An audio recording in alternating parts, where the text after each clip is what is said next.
आप वो जो चीज़ सत्संग अच्छी लगे उसको ग्रहण कर लो। बोल सच्चिदानंद भगवान। आइए विषय पर। तो कृष्ण किससे कहा है? अजन्मा नित्य शाश्वत सनातन परमात्मा परब्रह्म कृष्ण है और तुम उसी के ही स्वरूप में हो, लेकिन हम नहीं जान पाते। क्योंकि हमें कोई अच्छा संत मिल जाए, अच्छा गुरु मिल जाए जो ये कह दे, समझा दे कि तुम सब कुछ एक जगह से पैदा हुए हो, सबकी फैक्ट्री एक ही है। क्या है? सबको बनाने वाला, सबको पालने वाला, सबको चलाने वाला, सबका संहार करने वाला, मतलब सबको बनाने वाला, सबको पालने वाला और सबका नाश करने वाला।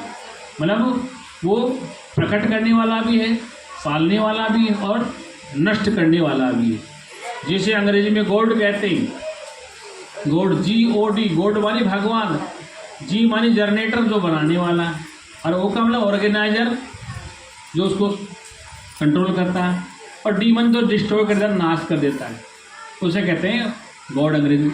भगवान क्या है? मतलब जो भगवान क्या है? भय गय वान, मतलब जिसमें भग हो, वायु हो, गगन हो, आकाश हो, जल हो।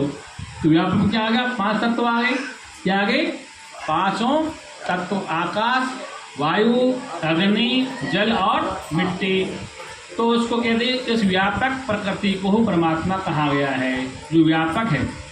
आकाश है तो आकाश में हवा है, आकाश है तो आप हम सब बैठे हैं, आकाश है तो तेज मानी गर्मी भी है, इसमें जल भी है, इसमें पृथ्वी भी है।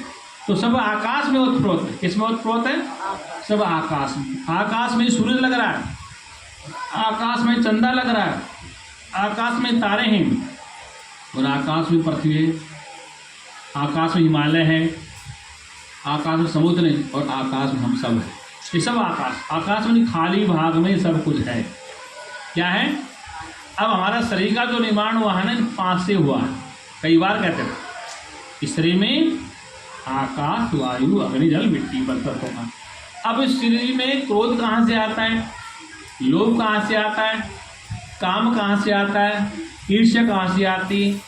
मोह कहाँ से आता है? चिंता कहाँ से आती है? दुख कहाँ से आता है? और सुख कहाँ से आता है? इस प्रकार का इस पर चर्चा करते हैं कि 5 तत्वों से बना हुआ शरीर है, इसमें लोभ क्यों आया, इसमें मोह क्यों हुआ, इसमें दुख क्यों आया, इसमें काम क्यों सताया, इसमें ईर्ष्या क्यों आ गई, इसे जलन पसंद क्यों आ गया, ये सब हो रहा है। इसका कारण क्या है? क्योंकि ध्यान रखना, आपका जो 5 तत्वों का बना शरीर है, इस शरीर के साथ 5 तत्वों में 3 गुण हैं। क्या है? एक का नाम है सतोगुण। क्या नाम है? अब आप सब लोग रजोगुण तमोगुण को दबा के बैठे हैं, सतोगुण में बैठे हैं सत्संग सुनने के लिए। आपके अंदर 3 गुण हैं, और आप में वो मेरे में भी हैं, देवी देवताओं भी हैं, पूरी प्रकृति में, अवतारों में हैं, भगवानों में हैं, ऋषि मुनियों में। तो 3 गुण हैं। तो अभी आप बैठे हैं तो आपने रजोगुण को तमोगुण को दबा रखा है और सतोगुण में सत्संग सुन रहे हैं। कई बार रजोगुण तमोगुण दब जाता है, सतोगुण ऊपर आ जाता है। कई बार सतोगुण लोग दब जाता है, तमोगुण ऊपर आ जाता है। फिर गुण बदलते हैं, तब कभी गुस्सा आता है, कभी लोभ आता है, कभी क्रोध आता है, कभी काम सताता है, कभी ईर्ष्या होती, कभी द्वेष होता है, कभी जलन होती, कभी पचन होती। तो ये जो तत्वों के विकार हैं, किस प्रकार है? तत्वों के विकार हैं। 5 तत्वों के 25 विकार हैं। बातें नहीं, शांति से बैठिए सब। 5 तत्वों के कितने विकार हैं? बोल सच्चिदानंद भगवान।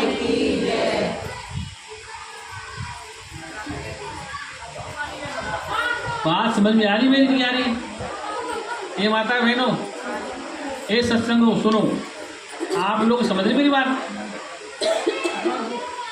अरे समझ रहे मेरी बात? नहीं समझ रहे? आवाज नहीं आ रही?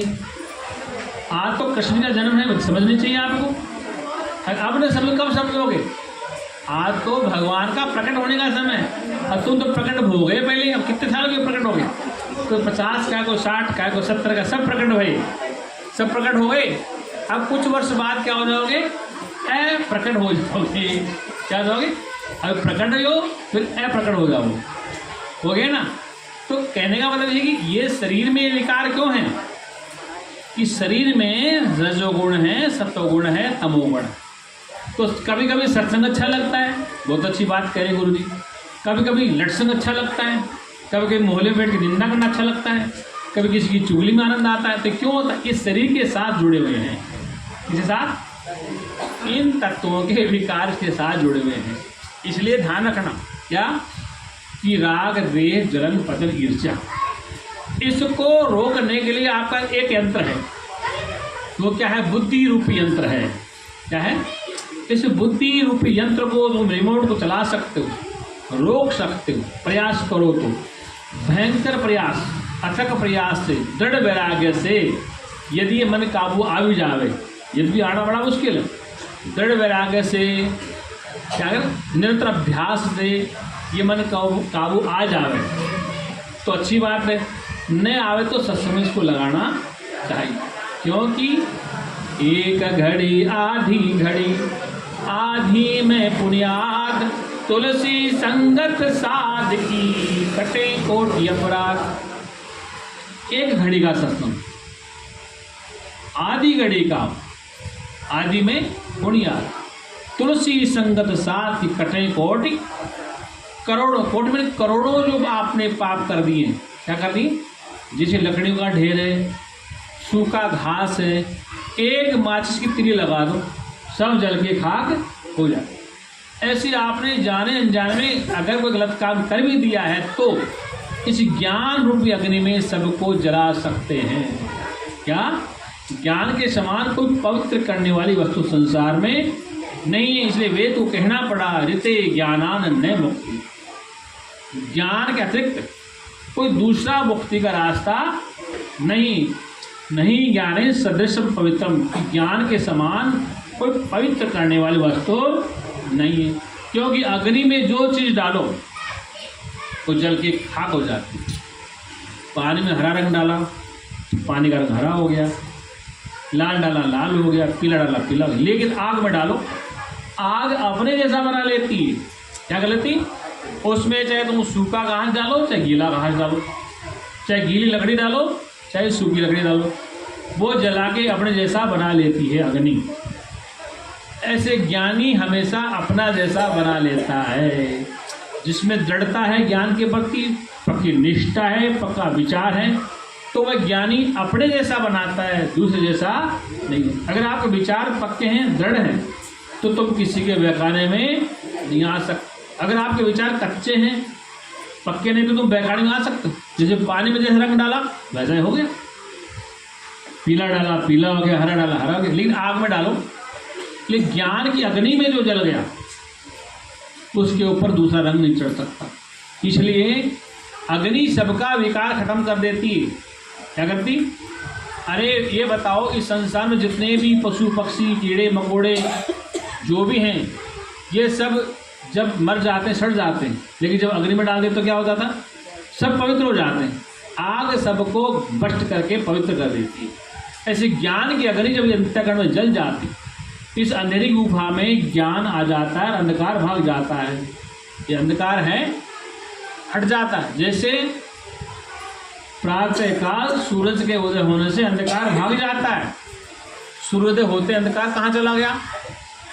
ऐसे ही एक बार आपके अंतःकरण में ज्ञान की रोशनी आ जाए, क्या आ जाए, तो सारा अंधकार भाग जाएगा। क्या हो जाएगा? अंधकार माने अविद्या, अविद्या माने अज्ञान। अज्ञान क्या था कि मैं था तो कुछ और बन बैठा कुछ और। था तो मैं परमात्मा का अभिन्न अंग, मैं सत्य था, मैं चेतन स्वरूप था, मैं ज्ञान स्वरूप था, मैं आनंद स्वरूप था, मैं अजन्मा था, मैं नित्य था, मैं शाश्वत था, मैं सनातन था। लेकिन इस अनित्य के साथ संबंध बना लिया। इस साथ जो अनित्य है, जो सदा रहने वाला, जो बदलने वाला है, उसके साथ मैंने संबंध बना लिया। और संबंध बनाने से क्या हो गया? इसके विकार को अपना विकार मानने लग गया। दर्द पेट में होता है तो क्या कहते हैं? पेट में दर्द है, मेरे में दर्द हो रहा है। हम कहते हैं कि मेरे पेट में दर्द है।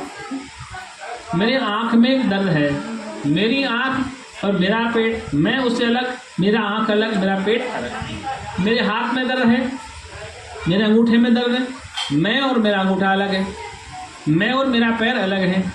मेरे कान में दर्द, मैं और मेरा कान अलग है।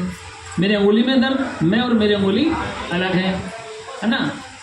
तो ये क्या है, मेरी अंगुली, मेरा पैर, क्या, मेरी आँख, मेरा पेट, ये मैं और मेरा।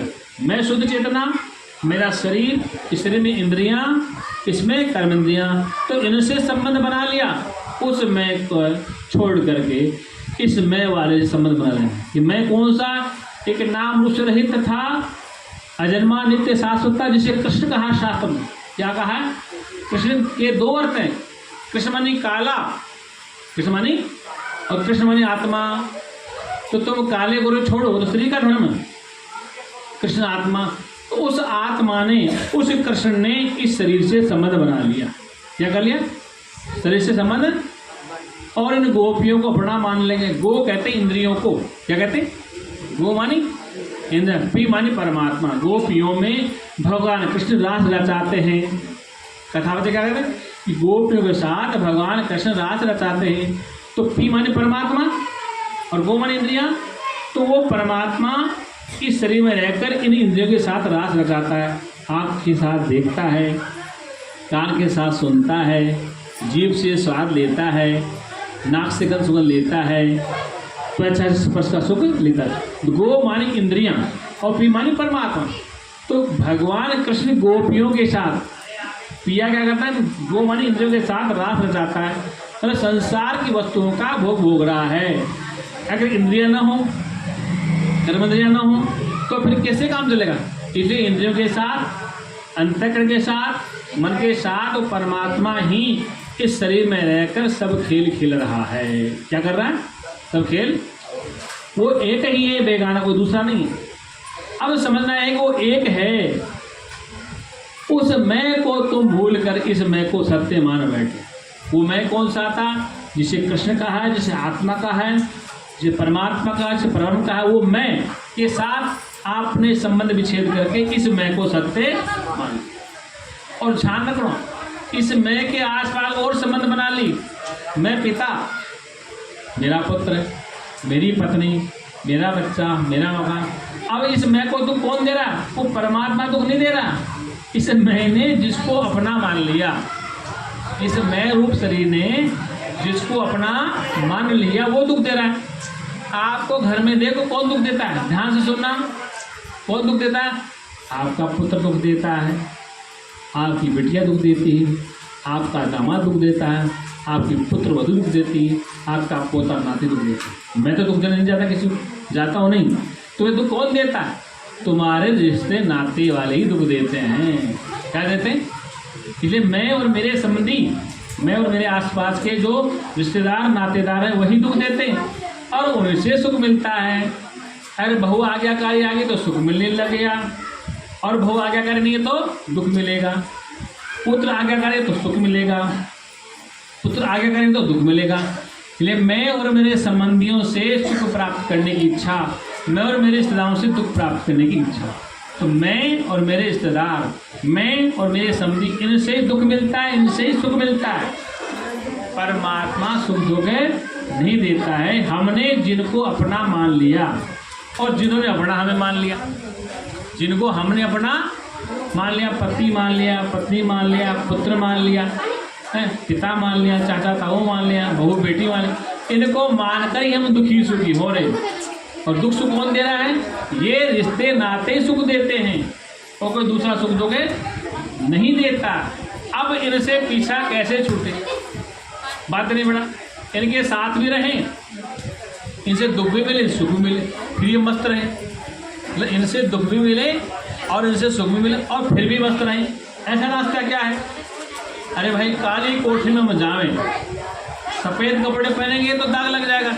क्या लग जाएगा? उस काली कोठरी में काले बन के जाएं तो दाग कहाँ लगेगा? इस संसार में कैसे रहो? जैसे रह रहे हो, पिता के साथ, पुत्र के साथ, पति के साथ, पत्नी के, सबके साथ रहो, लेकिन जानते रहो क्या कि ये केवल मैं खेल खेल रहा हूँ। ये मैं केवल खेल खेल रहा हूँ, मैं ये नहीं हूँ। जैसे उदाहरण के लिए रामलीला में कोई राम बनता है, कोई रावण बनता है, कोई सीता बनती है, कोई कृष्ण बनता है रासलीला में, कोई राधा बनती है, कोई सुदामा बनता है। तो उनसे पूछो मंच पे जाकर, आज कई खेल खेलने लोग आएंगे ना, कोई राधा बनेगी, कोई कृष्ण बनेगा, कोई सुदामा बनेगा, उनसे पूछो क्या तू कृष्ण है, क्या तू सुदामा है, क्या तू राधा है, क्या तू सत्यभामा रुक्मिणी है? बोले नहीं, मैं तो रोल कर रहा हूँ। ऐसे तुम हो नहीं, तुम हो तो शुद्ध सत्तान परब्रह्म, तुम अजन्मा नित्य कृष्ण आत्मा ही हो। तुम क्या हो? तुम कृष्ण की भी आत्मा हो, तुम कृष्ण की भी आत्मा हो, लेकिन तुम केवल खेल खेल रहे हो। जैसे रामलीला में राम बन के खेल रहा है, उससे पूछो कि राम है? नहीं तो राम नहीं। तो क्या रावण है? बोले नहीं। तो कौन है? तो वो बताया मैं फला व्यक्ति हूँ, मैं फला व्यक्ति हूँ। ऐसे तुम ये सब खेल खेल रहे हो, पति बन के, पत्नी बन के, पुत्र बन के, सब कुछ बन बन के खेल रहे हो, लेकिन ध्यान रखना तुम ये नहीं हो, ये तुम्हारा असली रूप नहीं है, ये तो खेल खेलते हो। ये रामलीला में लोग राम का पाठ कर रहे हैं, रासलीला लोग करते हैं। तो जो रासलीला करने वाले हैं या रामलीला करने वाले हैं, उनसे पूछो कि क्या तुम राम सीता बन गए? बन के दिख रहे थे ना, वास्तव में राम कृष्ण नहीं थे। ऐसे तुम वास्तव में बन कर खेल खेल रहे हो। तुम हो तो शुद्ध चैतन्य आत्मा ही, तुम राम की भी आत्मा हो, तुम कृष्ण की भी आत्मा हो, तुम ब्रह्मा की भी आत्मा हो, तुम महादेव की आत्मा हो, तुम सबस की आत्मा हो। क्या? तुम सबकी आत्मा हो। और तुम कौन हो? उस आत्मा से अलग कुछ भी नहीं, इसलिए तुम आत्मा हो। इसलिए कृष्ण कहते हैं गीता में, नित्य युक्त से योगी ने, योगी में से वो ज्ञानी हमेशा नित्य में रहता, अनित्य में कभी जाता ही नहीं है। इसलिए मैं और मेरा यार एक गली में रहते हैं, लेकिन दर्शन को तरसते हैं। क्यों? दर्शन क्या करना चाहते हैं?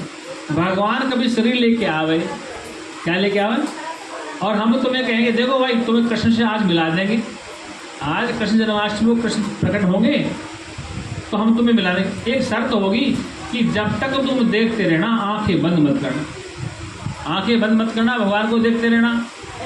तुम कितनी देर देखोगे भगवान को? जो तुम्हारा इष्ट आज प्रकट होने वाला है भगवान, और हम कहेंगे तुम्हें भगवान से आज मिला देंगे, शर्त एक होगी कि आपकी आंखें बंद नहीं होनी चाहिए। तो कब तक देखते रहोगे भगवान को? 1 घंटा देखोगे, 2 घंटा देखोगे, 3 घंटा, फिर आंखें जब बंद होगी तो क्या करोगे? ये भगवान अब सो जाने दो। क्या करो? ये प्रभु अब हम सो जाने दो। क्यों? अरे भगवान खड़े मिल लो, अब सोने की इच्छा क्यों होगी? इसका मतलब भगवान से ज़्यादा प्यारी आपकी नींद है। आप अपने में लौटना चाहते हैं, आप अपने में लौटना चाहते हैं, इसलिए भगवान भी मिले और फिर तुम बताओ जाओगे नहीं, फिर तुम सो जाओगे। क्या? इसलिए संसार में परमात्मा मिले फिर तुम सो जाते हो। इसलिए परमात्मा उसे कहते हैं जो सत्य है, जो चेतन है, जो ज्ञान स्वरूप है। इसलिए रामायण में कहा गोस्वामी ने कि राम सच्चिदानंद दिनेशा, नहीं तह मोह निशा लवलेशा, राम ब्रह्म व्यापक जग जाना, परमानंद परेश पुराणा। कि तुम्हारा राम, तुम्हारी आत्मा, तुम्हारा कृष्ण, तुम्हारा स्वरूप, तुम्हारा निज आत्मा कैसा है? सत्य है, चेतन है, ज्ञान स्वरूप है, और वो तुम ही हो। तो क्या हो? तुम ही हो। लेकिन तुम क्या समझते हो? अपने को जन्मने वाला, मरने वाला, शरीरधारी, पति बन करके, पत्नी बन करके, पुत्र बन के अलग अलग दिख रहे हो, और इनके नाश होने से तुम अपना नाश मानते हो। ये सबसे बड़ा अज्ञान है। जबकि इनके नाश से तुम्हारा नाश है। अंगूठी के नाश होने से क्या सोना खत्म हो जाता है? हार के खत्म होने से क्या सोना खत्म हो जाता है? मटका टूट गया क्या मिट्टी खत्म हो गई? सकोरा फूट गया क्या मिट्टी खत्म हो गई? दीपक टूट गया क्या मिट्टी खत्म होगी? दीपक टूटेगा, मटका फूटेगा, सकोरा टूटेगा, सुराही टूटेगी, लेकिन मिट्टी समाप्त नहीं होगी। क्योंकि सारा सकोरे, सारे मटके और सारे दीपक मिट्टी में बने हुए हैं। सारे अंगूठी गला दी सुनार ने, सारे हार गला दिए सुनार ने, तो क्या सोना खत्म हो गया? हो गया क्या? नहीं हुआ ना। तो हर हाल में सोना रहा। अंगूठी बना तो सोना था, हार बना तो सोना था, कंगन बना तो सोना था, नेकलेस बना तो सोना था, हर हाल में सोना रहा। पता कौन बना कौन गुजरा, हर स्थिति में सोना रहा। कंगन बना तो सोना, अंगूठी बना तो सोना, और गला दिया तो सोना। ऐसे मटके फूट गए, सकोरे टूट गए, तो मिट्टी से अलग है। मिट्टी का नाश नहीं होता है, आकृति का नाश होता है। इसलिए तुम्हारे इस नाम रूप का नाश होता है, आत्मा का नाश नहीं होता है। वो सच्चिदानंद भगवान की जय। इसलिए कृष्ण चैतन्य आत्मा है। क्या है? कृष्ण तुम्हारी चैतन्य आत्मा है, और तुम और कृष्ण दो नहीं हो। अब समझ चाहिए कि ये शरीर रूपी जो वृक्ष है ना, इसमें दो पक्षी रहते हैं। ये शरीर रूपी जो पक्षी है, इसमें दो पक्षी रहते हैं। एक पक्षी तो केवल देखता रहता है, और एक पक्षी खाता है। क्या खाता है? इस शरीर में जीवात्मा परमात्मा नाम के दो पक्षी रहते हैं। तो जीवात्मा तो इनके कर्मों के फल को भोगता है, और परमात्मा वो भी पक्षी खाता नहीं, वो साक्षी रहता है। क्या रहता है? वो साक्षी दृष्टा है। तो दुखी सुखी होता है, जो जीवात्मा कर्ता भोगता है वह सुखी दुखी होता है, और जो साक्षी रहता है वह सुखी दुखी, वो दृष्टा साक्षी मात्र है। इसलिए तुम्हें संसार में मौज और आनंद लेनी है तो दृष्टा साक्षी बनकर संसार में मौज लो। क्या करो? इस शरीर में एक शरीर और है। इस शरीर में एक छोटा शरीर और सूक्ष्म शरीर है। मन है, बुद्धि है, चित्त और अहंकार है। तो मन क्या काम करता है? संकल्प करता है। आज सत्संग है, चले कि नहीं चले? तो मन ने विचार किया चले या, तो चलने के साथ लगे, तो आपका संकल्प पक्का हो गया। किसी को आना ही नहीं पड़ा, वो नहीं चलेंगे, तो कहाँ गया? उनका विकल्प में चला गया। फिर बुद्धि ने निर्णय लिया, क्या किया? चलना है या नहीं चलना है? तो बुद्धि कहती चलो, तो तुम आ गए। क्या हो गए? तुम आ गए। फिर चित्त ने चिंतन किया, रास्ता कैसे होगा, कैसे जाएंगे, बरसात का माहौल है, कैसे निकलेंगे, आज जन्माष्टमी भी है, कैसे चलेंगे, मंदिर भी जाना। तो फिर चिंतन में चल गए। फिर बुद्धि कहते नहीं, सब काम छोड़ो, सत्संग में चलना।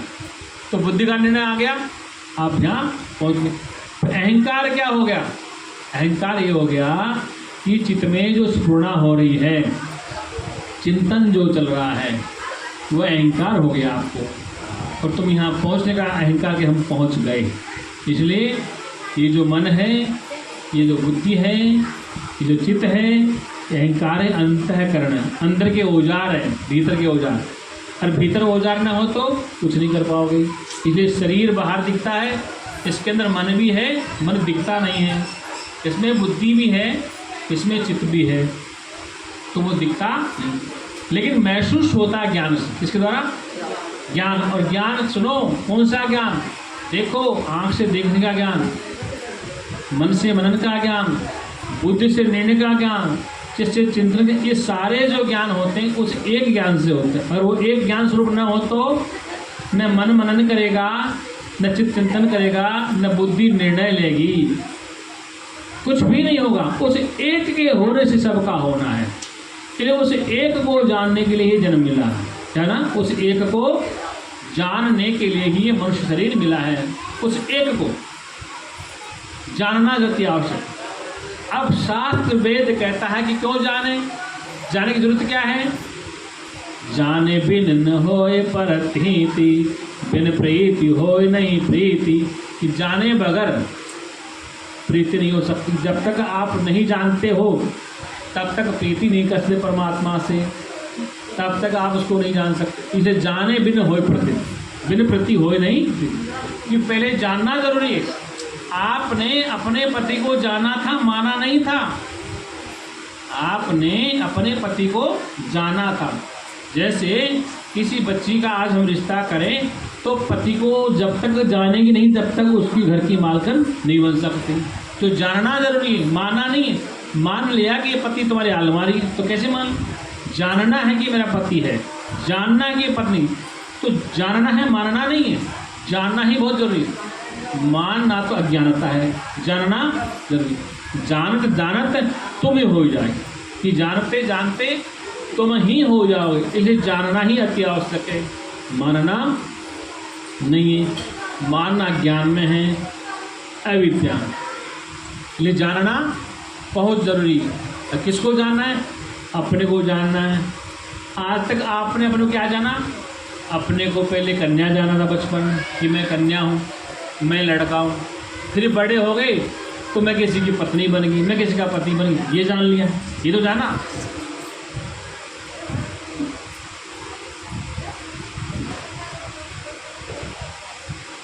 फिर और बड़े हो गए, हम किसी की माँ बन गए, हम किसी के पिता बन गए, बस यही जानते हैं। फिर दादा बन गए, फिर दादी बनते चले गए, जानते जानते। कभी तुमने जाना कि मैं न किसी का पिता हूँ न किसी का पुत्र हूँ, मैं तो जन्मता मरता ही नहीं हूँ, ये कभी जाना? आपने अपने को पिता जाना, कन्या जाना, पत्नी जाना, पुत्र जाना है, भाई बहन जाना, चाचा बुआ फूफा, ये सब जाना। कभी आपने जाना कि मैं जन्मा भी हूँ, मैं नित्य भी हूँ, मैं आत्मा भी हूँ, मैं शुद्ध चेतना भी हूँ, ये कभी जाना? नहीं जाना। इसलिए प्रभु जानत सब भी नहीं जाना है। आपके भीतर बैठा चेतना आत्मा, जब आपके पेट में दर्द हो तो डॉक्टर जानता है कि भगवान जानता है कि तुम जानते हो? कौन जानता है?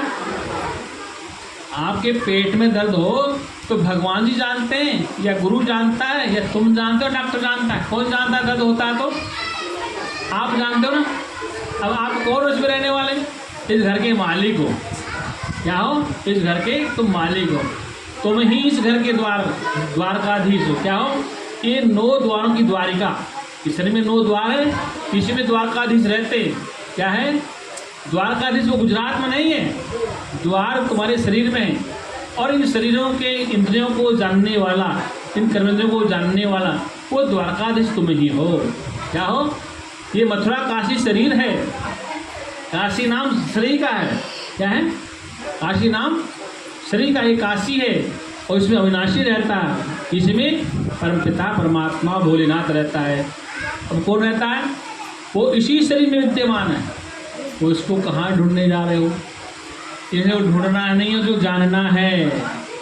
ये तुलसीदास कहते हैं कि बिनु सत्संग विवेक न होई, राम कृपा बिनु सुलभ न सोई। कि बिना सत्संग को सुने बगैर ये विवेक नहीं होगा कि क्या वह द्वारकाधीश मैं ही हूँ। मतलब आपके 9 द्वारों की द्वारिका है, कि 6वां द्वार ऊपर रंध्र है, ब्रह्मरंध्र, इसमें जो जानने वाला है वही द्वारकाधीश है, वही काशी पशुपतिनाथ है, वही मथुरा नरेश है, और वही अजन्मा नित्य शाश्वत है, वही प्रकट होता है और वही अप्रकट होता है। लेकिन तुम्हारा स्वरूप अप्रकट है, तुम्हारा स्वरूप अप्रकट है, तुम्हारी आत्मा जन्मने वाली नहीं है, तुम्हारा परमात्मा जन्म मरण में आने वाला नहीं। लेकिन तुम जन्म मरण से रहित हो। तुम क्या हो? जन्म और मरण से रहित शुद्ध चैतन्य आत्मा हो, इसलिए तुम्हारा जन्म मरण नहीं होता है। पुरुष सच्चिदानंद भगवान की, सत्य सनातन धर्म की, कृष्ण बलदेव की, रामचंद्र महाराज की। बात समझ में आ रही है आपको? ये जयकारा मैं इसलिए देता हूँ कि कभी तुम भगवान से नाराज न हो जाओ, कृष्ण से नाराज न हो जाओ कि महाराज तो कृष्ण की बात नहीं मानते हैं, भगवान की बात नहीं कहते हैं, कृष्ण की बात अपनी बात कहते नहीं। इन्हें सब में एक ही देखो, ये जानकर। अरे जब कन्या ससुराल जाती है पहले पति को समझती, ये कैसा, फिर सब पे कमांड कर लेती, उसको काबू करने के बाद सब पे चाबू चला सकती है। अगर वो काबू नहीं आता तो कुछ नहीं होने वाला। होता ना ऐसा? अगर पत्नी के पति काबू ना आवे तो फिर घर में कुछ नहीं हो सकता है क्या? जो पत्नियां अपने पति परमेश्वर कंट्रोल कर लेती है, सारा घर काबू में आ जाता। क्या? वो जैसे नचाती वैसे घर नाचता। फिर कहते हैं भाई इसकी नहीं चलती घर में, इसकी पत्नी की चलती। तो कहते इसकी नहीं, इसका पति की चलती, तो कोई तो चलाएगा, कोई तो। इसलिए इसको चलाने वाला जब समझ में आ गया, क्या है, इसको चलाने वाला समझ में आ गया, तो फिर सारा काम कंट्रोल आ जाएगा। इंद्रियां, कर्मेंद्रियां, सबको संचालन करने वाली एक ही सत्ता, कोई दूसरा बना ही नहीं है। बोल सच्चिदानंद भगवान। एक भजन बोल दीजिए। पानी में मीन प्यासे मोए सुन सुन आवे हंसी। पानी में मीन प्यासे मोए सुन सुन आवे हंसी। पानी में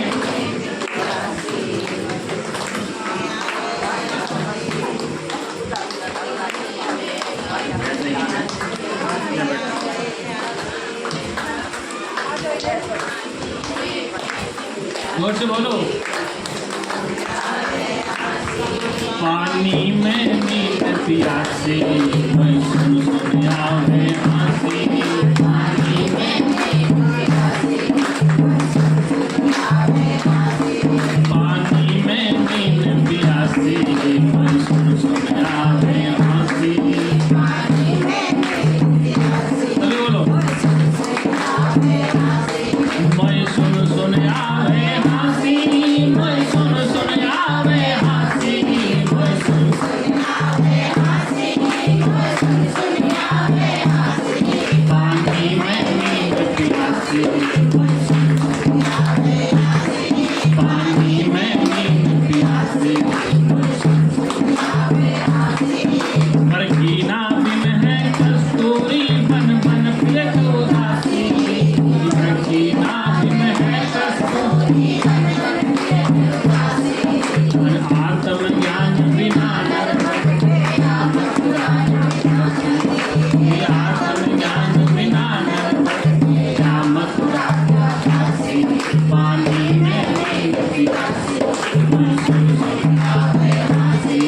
पानी में मीन प्यासे मैं सुन सुन आवे हंसी। पानी में मीन प्यासे मैं सुन सुन आवे हंसी। मैं सुन सुन आवे हंसी। मैं सुन सुन आवे हंसी। मैं सुन सुन आवे हंसी। पानी में मीन प्यासे मैं सुन सुन आवे हंसी। पानी में मीन प्यासे मैं सुन सुन आवे हंसी। ओ जल में कमल कमल पे कलियां जहाँ पर प्यार लुभासी। जल में कमल कमल पे कलियां जहाँ पर प्यार लुभासी। सो बस मन त्रैलोक भयो है यति सखी सन्यासी। सो बस मन त्रैलोक भयो है यति सखी सन्यासी। पानी में मीन प्यासी मैं सुन सुन आवे हंसी। पानी में मीन प्यासी मैं सुन सुन आवे हंसी। पानी में मीन प्यासी मैं सुन सुन आवे हंसी।